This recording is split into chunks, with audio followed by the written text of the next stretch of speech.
आदाब, नमस्कार, सत श्री अकाल। एनवीएन के खास कार्यक्रम दिल्ली दर्पण में आपका स्वागत है। मैं हूं डॉक्टर मुजफ्फर गजाली। एक तरफ पार्लियामेंट में वोट चोर कुर्सी छोड़, वोट चोर कुर्सी छोड़, दूसरी तरफ राहुल गांधी की यात्रा जिसमें तेजस्वी और लेफ्ट उनके साथ हैं और उसको अपार समर्थन मिल रहा है बिहार की जनता का। और वहीं एक कांड ऐसा दिल्ली में होता है जिसकी गूंज पार्लियामेंट से लेकर के अखबारों की सुर्खियों तक में सुनाई देती है। तो वो है रेखा गुप्ता को गुजराती के जरिए एक थप्पड़। सवाल यह है कि ऐसे वक्त में ये थप्पड़ क्यों पड़ा जबकि देश में बहुत सारे अहम मसले चल रहे हैं और वोट चोरी का मसला सबसे ऊपर है। इसी विषय पे हम चर्चा करेंगे। हमारे साथ चर्चा के लिए खास मेहमान जुड़ चुके हैं। हमारे साथ वरिष्ठ पत्रकार प्रोफेसर प्रदीप माथुर साहब हैं। हमारे साथ में डॉक्टर सतीश मिश्रा साहब हैं जो वरिष्ठ पत्रकार हैं और गहन अध्ययन करते हैं इन विषयों का। तो पहली टिप्पणी सतीश मिश्रा जी आपसे कि क्या है इसके पीछे की सियासत। देखिए, ऐसा है, थप्पड़ के बाद एक और मसला वहाँ हो चुका है रेखा गुप्ता के दफ्तर में। चलिए हम थप्पड़ की ही बात करते हैं। देखिए, थप्पड़ कुल मिलाकर क्या दर्शाता है? गुस्सा। वो इसकी सियासत पर बात करनी है कि ऐसे वक्त में ये कांड क्यों हुआ है जबकि देश में वोट चोर गद्दी छोड़ और राहुल गांधी की यात्रा निकल रही है। ऐसे वक्त में क्यों हुआ है? देखिए, ऐसा है ना, ये वक्त में क्यों हुआ है, एक तो ये असंतोष जो है भारतीय जनता पार्टी के साथ बढ़ रहा है, सबसे बड़ा कारण तो ये है। और वो गुस्सा कहीं ना कहीं प्रकट होता है, जैसे पार्लियामेंट में नारे लगे, जिस प्रकार के नारे लगे, गद्दी छोड़, वोट छोड़, तरह तरह के नारे। और उसको देखते हुए एक छोटा सा मतलब एक गुजरात का लड़का आकर थप्पड़ मार देता है और उसको उसके खिलाफ ये कहा जाता है कि बड़ा देश के खिलाफ माहौल है और देशद्रोह का मामला है और ये क्या करना चाहते थे उसके लिए पेट्रोल सुर्खियों में आ रही है। पुलिस ये कह रही है कि हमने उसके दोस्त को पकड़ लिया जिसने 2,000 रुपए की, मतलब किसी प्रकार से उसको सुर्खियों में रखना। मिलाकर अगर याद करें, एक बार थप्पड़ अरविंद केजरीवाल को भी पड़ा था और उस वक्त क्या कहा गया था, भारतीय जनता पार्टी क्या कहते घूम रही थी कि अरविंद केजरीवाल से लोग नाराज हो रहे हैं। आज थप्पड़ से नाराज नहीं हो रहे हैं, वो एक कोई क्रिमिनल आकर मार रहा है, वो तो हत्या ही करना चाहता था। देखिए, बढ़ा चढ़ाकर भारतीय जनता पार्टी का काम है चीजों को प्रस्तुत करना, पर कुल मिलाकर इसकी जड़ में भारतीय जनता पार्टी और उसकी जो सरकारें हैं, विशेषकर केंद्र में जो सरकार है और दिल्ली में भी जो सरकार अभी कुछ महीनों पहले ही बनी है, उसके खिलाफ गुस्सा कहीं ना कहीं बढ़ रहा है।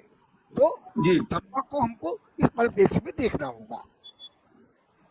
जी हमारे साथ में वरिष्ठ पत्रकार अजय शुक्ला जी जुड़ चुके हैं। शुक्ला जी आपका स्वागत है इस कार्यक्रम में। हमारे साथ में आम आदमी पार्टी के FI इस्माइली साहब भी जुड़ चुके हैं, आपका भी स्वागत है। तो अजय शुक्ला साहब, मैं आपसे जानना चाहता हूं कि ये जो कांड हुआ है, क्या जो संगीन इस वक्त मसले उनकी तरफ से ध्यान हटाने के लिए है या इसके पीछे क्या है सियासत इसके पीछे? ये स्वाभाविक सी बात है, आपने खुद ही जवाब दे दिया है कि असल में ये पूरी उस चर्चा को डिरेल करने के लिए ही जो चर्चा इस समय चल रही है, और वो सबसे बड़ी चर्चा है, इस देश का लोकतंत्र लूटा जा रहा है, इस देश के संवैधानिक अधिकारों को खत्म किया जा रहा है, संविधान को लूटा जा रहा है, इस समय इस देश की सारी संपदा को लूटा जा रहा है और चंद नरेंद्र मोदी के चहेते पूंजीपतियों के हाथ में सब दिया जा रहा है। इस देश की वन संपदा को लूटा जा रहा है और आदिवासियों जो असली मालिक है, इस देश के वास्तविक मालिक हैं, उनसे सब छीना जा रहा है, उन्हें मारा जा रहा है, उन्हें नक्सली बता के मारा जा रहा है। और जिस तरह से हो रहा है वह अपने आप में दुखद है। जब यह सब हो रहा हो तो इन सब चीजों से, जब आप देखिए इस देश के अंदर बेरोजगारी, महंगाई और दूसरी तमाम तरह की असमानताएं खड़ी हो, भयंकर खाई हो गई हो, और ऐसे वक्त में उन मुद्दों पर चर्चा हो, उस बात पे चर्चा हो कि आखिर भारत ने सरेंडर क्यों किया पाकिस्तान के आगे, इस बात पे चर्चा हो कि आज तक नरेंद्र मोदी ट्रंप का नाम क्यों नहीं ले पाए, और जिस चीन को लाल आंखें दिखाने की बात कहते थे उस चीन के आगे जाके शरणागत क्यों हो गए। इन सब पे चर्चा करने की बजाय आज डिरेल किया जाता है मुद्दों। अब आप एक बात बताइए, जो शख्स आता है और यहाँ रेखा गुप्ता के तथाकथित रूप से थप्पड़ मारता है, वो कहाँ का रहने वाला है? गुजरात का। गुजरात से कहते हैं कि वो डॉग लवर है इसलिए आया और उसने थप्पड़ मारा। तो साहब, क्या आदेश वहां की मुख्यमंत्री दिल्ली की रेखा गुप्ता ने किया था? नहीं, उन्होंने नहीं किया था। यह आदेश तो सुप्रीम कोर्ट ने किया था। यदि इतना ही था तो सुप्रीम कोर्ट के जज के यहां जाकर के उसको थप्पड़ मारता, उसको तो उसने नहीं मारा। यहां है, आप यदि थोड़ा सा पीछे चले जाए, इतिहास देखें, एक समय में हुआ करता था कि नरेंद्र मोदी को ऐसे खतरा है, उनके ऊपर हमला करने आया, उनकी हत्या करने का प्लान था, ये था वो था, और न जाने क्या क्या कहानियां हम लोग सुना करते थे। उस दौर के अखबार सर्च कर लीजिए, आपको मिल जाएगा कि तमाम गुजरात में ऐसे करके नैरेटिव बनाया जाता था। अरे वो तो इतने ज्यादा वो है, ये ऐसा हुआ तो ये हो जाएगा, और ये इस तरह से करके नरेंद्र मोदी को धीरे धीरे कि हाँ अरे उनको बड़ा खतरा है, बड़े वो हैं, बड़े ये ड्रामे किए गए। आप बताइए, राहुल गांधी से बड़ा तो आज की डेट में खतरा जिसके ऊपर हो और कोई लीडर नहीं। वो उस परिवार से आता है जिस परिवार की विरासत है 150 साल की। इस देश की आजादी की लड़ाई से लेके 1857 से लेके जो लड़ने वाला रहा हो परिवार, उस परिवार के राहुल गांधी का के ऊपर हमले होने का, तो उनकी सुरक्षा तो आप कम कर देते हैं, उनको तो आप तमाम तरह से असुरक्षित कर देते हैं। लेकिन जिस दिल्ली में दिल्ली के मुख्यमंत्री के लिए माना जाता है कोई बड़ा खतरा होता ही नहीं, क्योंकि लॉ एंड ऑर्डर उसके पास है नहीं, और तमाम सारे ऐसे विभाग है नहीं कि जिनसे कहीं उसके ऊपर कोई वो चीज हो कि हाँ कोई विद्वेष बस करे। तो ऐसी स्थिति में होता है तो अपने आप में लगता है। इसके पहले भी हम दिल्ली में कई नाटक देख चुके हैं, और जब हम ये सब देखते हैं तब हमें लगता है कि कहीं ना कहीं प्रायोजित होते हैं, और ये वही स्थिति है। आप याद करिए, यदि जब अरविंद केजरीवाल पहली बार मुख्यमंत्री बने थे और वो कोई स्याही फेंक रहा था, कोई चीज हो रही थी और सब हो रहा था, आज तक उनमें क्या सच सामने आया? कुछ नहीं आया, कुछ नहीं पता चला। किसी की सजा हुई, कोई सबूत आया? नहीं आया। क्यों? क्योंकि वास्तविकता बहुत कुछ अलग है। ये अपने जी। आप को एक बेस्ट लीडर प्रस्तुत करने के लिए तमाम चीजें होती हैं। इसी तरीके के कुछ और भी राज्यों में इस तरह की घटनाएं हुई हैं पहले, तो हमने ये देखा है। ये बड़ी कुछ राजनीति है, और ये सिर्फ इसलिए है क्योंकि देश का जो आज वास्तविक मुद्दा है वो चुनाव आयोग के साथ मिलकर भाजपा के वोट चोरी का मुद्दा है, और इस मुद्दे पर मूल लड़ाई लड़ी जानी चाहिए। और जब यह लड़ाई लड़ी जानी चाहिए तो उस पर लड़ने की बजाय यहाँ पर इस तरह से उसे डिरेल किया जा रहा है, चर्चा को डिरेल किया जा रहा है। असली बात यह है, और इसलिए आज इस पर हमें सोचना चाहिए कि हम इस पर चर्चा करें, या इस पर चर्चा करें कि किस तरह से नरेंद्र मोदी को बिहार में कहीं कोई समर्थन नहीं मिला, फ्लॉप रैली हुई, सरकारी संसाधनों से सरकारी कार्यक्रम बना करके वो है जो कार्यक्रम किया गया, उस कार्यक्रम में भी वहां की यूनिवर्सिटियों, स्कूल, कॉलेज सब में दफ्तरों में छुट्टी करके वहां के कर्मचारियों को लाया गया। उन्हें ड्यूटी दी गई, आपको पहुंचना है टाइम के इतने घंटे पहले और जाके जम जाना है, नहीं तो आपके ये कार्रवाई होगी। आंगनवाड़ी की और दूसरी महिलाओं को इकट्ठा कर दिया गया, और सभी के ऊपर जिस तरह से धन का खर्चा हुआ है। कल के प्रोग्राम में नरेंद्र मोदी के उस गरीब राज्य में 35 करोड़ रुपया खर्च हुए। अब आप सोचिए, उस गरीब देश में, प्रदेश में 35 करोड़ रुपया खर्च हुए, तो आप क्या कर रहे हैं? ये देश का जी प्रधानमंत्री है और ये इस देश की राजनीति। जी जी अजय जी, मैं आता हूँ आपके पास, और हमारे साथ प्रदीप माथुर जी हैं। प्रोफेसर साहब, मैं आपसे ये मालूम करना चाहता हूँ कि जब बीजेपी दिल्ली में आई थी तो उसका नारा था कि दिल्ली को साफ करेंगे, गंगा को साफ करेंगे, सॉरी जमुना को साफ करेंगे, जमुना का ख्याल करेंगे, फ्लड का पानी लोगों को नहीं सताएगा, और दुनिया भर के वादे थे। ऐसे में जब उस थप्पड़ का ना कोई सबूत है, ना कोई वीडियो है, ना कोई फोटो है, बल्कि अनिल यादव जो उनके साथ काम कर चुके हैं स्टूडेंट लाइफ में, उन्होंने यहाँ तक कहा कि वो पहले से नौटंकीबाज है और इस तरह के इवेंट में उनको मजा आता है। आप क्या समझते हैं कि क्या ये दिल्ली के अवाम को उसकी मूलभूत सुविधाओं और समस्याओं से ध्यान हटाने के लिए इस कांड को इतना उजागर किया गया, या जो नैरेटिव इस वक्त देश में चल रहा है उससे ध्यान हटाने के लिए किया गया? आपका क्या ख्याल है? देखिए गजाली साहब, थप्पड़ के पीछे राजनीति तो जरूर है, ये तो मानना चाहिए। जिस तरह की सर्कमस्टांसेस है, जैसे सतीश भाई ने बताया, अजय जी ने बताया, इनकी राजनीति तो जरूर है, लेकिन मेरा ये मानना है कि इसी राजनीति से जिसने भी प्लान किया है या जिसने भी कराया है, अगर वो समझता है कि देश की राजनीति में बड़ा फर्क पड़ जाएगा तो ये मूर्खता की बात है, इसका मतलब उसे पता नहीं है। अगर आप समझते हैं कि थप्पड़ अगर यहाँ पड़ गया दिल्ली की मुख्यमंत्री को और इससे बिहार में कोई फर्क पड़ेगा या राहुल की यात्रा पे कोई फर्क पड़ेगा, तो मैं समझता हूँ निहायती बेवकूफी, या जिन्होंने ये सोच के प्लान किया है उनको कुछ पता नहीं है कि क्या होता है। जहां तक दिल्ली का सवाल आपने किया, हाँ दिल्ली में जरूर कुछ हो सकता है कि इसके थप्पड़ कांड की वजह से जो दिल्ली सरकार जो काम कर रही है उसको कुछ लगता है कि उसकी नाकामी या जो भी है उसके बारे में चर्चा अलग हट के थप्पड़ कांड के बारे में होने लगे। लेकिन यहाँ मुझे एक और बात बड़ी अजीब सी लग रही है, और वो मैं समझता हूँ कि वो मेरी समझ के बाहर की बात है।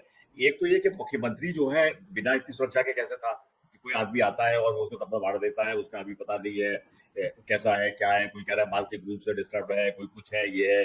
अब मानसिक रूप से डिस्टर्ब है तो थप्पड़ मारने के लिए गुजरात से चल के क्यों आएगा, मतलब वही किसी के लगा देता वो थप्पड़, उसे क्या दिक्कत थी? खैर, तो एक तो ये बहुत बड़ी अजीब सी बात लगती है। लेकिन मुझे ये लगता है कि ये जो सुरक्षा नहीं थी, अब एकदम से आप देखिए कि अगले दिन से क्या करना चाहिए, उनके सीआरपीएफ लग गई, थप्पड़ी तो वैसे चलाया था ना, कोई ऐसी बड़ी बात तो नहीं थी।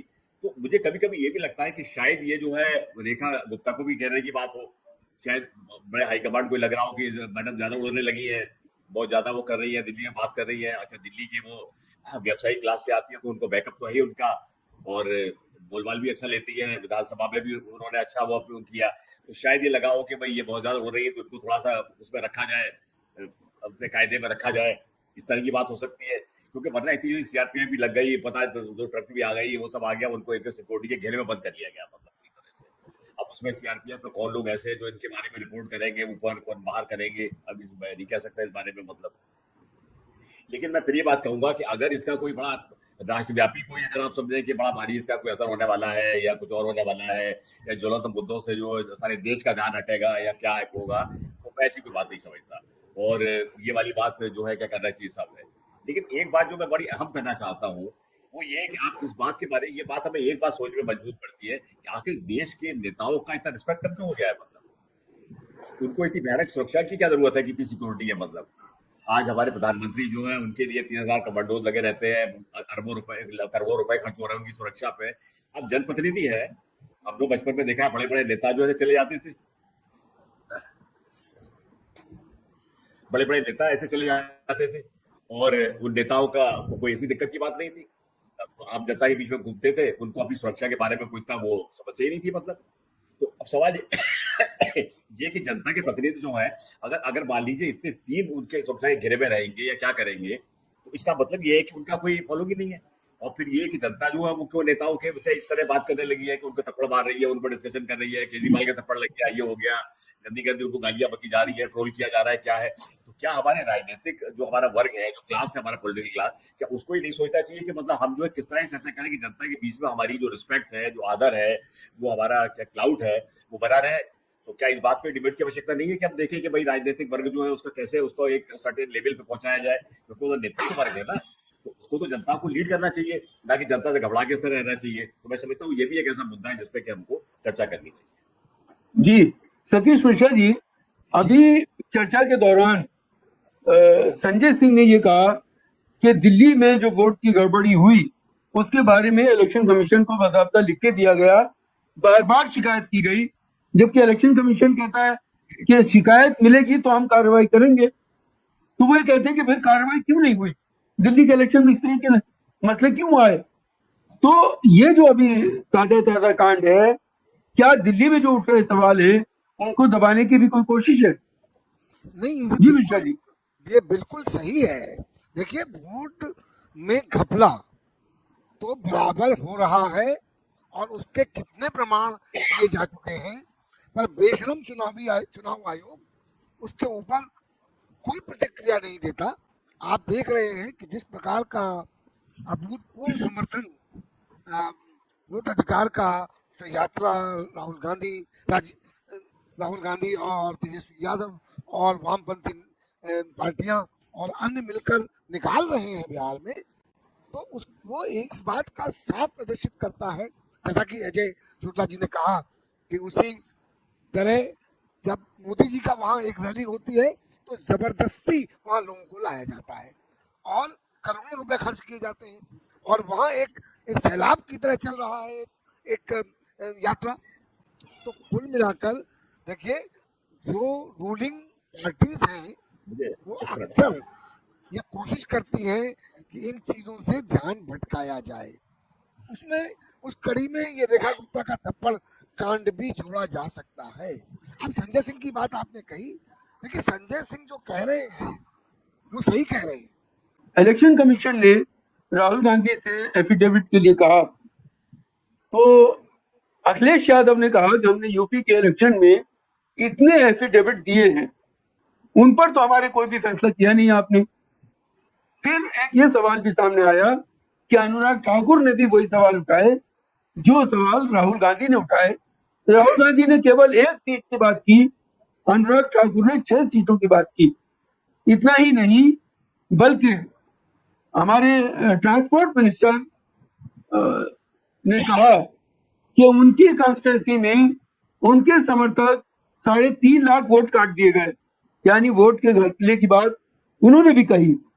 तो सवाल यह है नितिन गडकरी जी ने, तो सवाल यह है कि इलेक्शन कमीशन उनसे कोई एफिडेविट नहीं मांगता, उसका रवैया दोहरा क्यों है, और क्या इन्हीं सवालों को दबाने के लिए इस रेखा गुप्ता के इस छोटे से मामले को इतना दूर दिया गया। देखिए, ऐसा है जैसा मैंने आपसे पहले कहा, ये सवाल जो इतने बड़े हैं कि रेखा गुप्ता कांड से इन पर कोई फर्क पड़ने वाला नहीं है। और अगर बीजेपी समझती है कि रेखा गुप्ता कांड से इन पर फर्क पड़ेगा या इनके बारे में डिबेट नहीं होगा, तो मैं समझता हूँ कि ये उनकी दादानी है।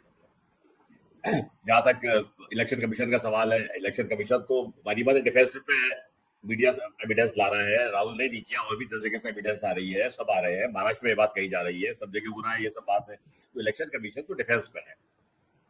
दूसरी बात जो ये है कि इलेक्शन कमीशन जैसी संस्था को न सिर्फ फेयर होना चाहिए, they should also be fair in public perception also. उनको इस बात को के सामने आना चाहिए था। और ये अच्छा देखिए, मजे की बात क्या है कि जब इलेक्शन कमीशन पे राहुल अटैक कर रहे हैं तो उनकी डिफेंस में कौन आ रहा है? बीजेपी आ रही है। भाई आप क्यों आ रहे हैं डिफेंस में? मतलब you are as much a party seeking election as a Congress is. आप इलेक्शन कमीशन को अपनी डिफेंस खुद करने दीजिए।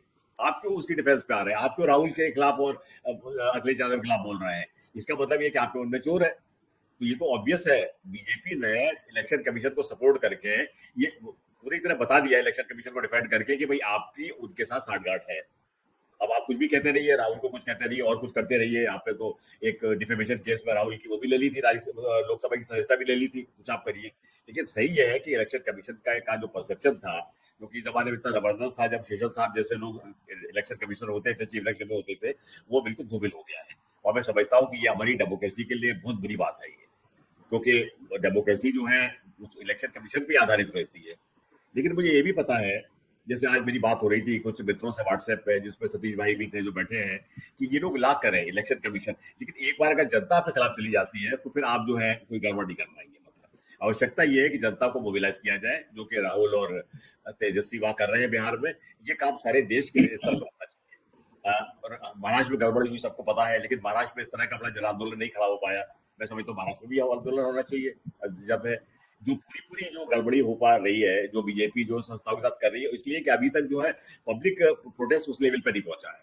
राहुल अकेले कर रहे थे, अब कुछ लोग और ज्वाइन कर रहे हैं, उनको सब हो रहा है। तो जब एक मासिक पब्लिक प्रोटेस्ट होगा तो ये सब जो हरकतें हैं ये बंद हो जाएगी पूरी तरह से। और मैं समझता हूँ कि समय आ गया है जबकि देश के हर एक प्रबुद्ध नागरिक को जो है खड़ा होना चाहिए। अब ये चुप रहने का या डर के बैठे रहने का समय नहीं है। और जब वो करेंगे तब देश की हालात जो है सुधरेगी, क्योंकि ये लोग जो है गड़बड़ कर रहे हैं। और जैसे मैंने कहा कि इलेक्शन कमीशन को तो बहुत फेयर होना चाहिए। उनको क्या लेना देना, अभी कोई जीते क्या हारे, उन्होंने अपना काम कर दिया, सब खत्म है। मतलब ये है उनको भी वो नहीं करना चाहिए। और इलेक्शन कमिश्नर जो राउंड अटैक कर रहे हैं, इसका मतलब वो भी जो है क्या कहते हैं, डिफेंसिव पे है और अपना बचाव कर रहे हैं।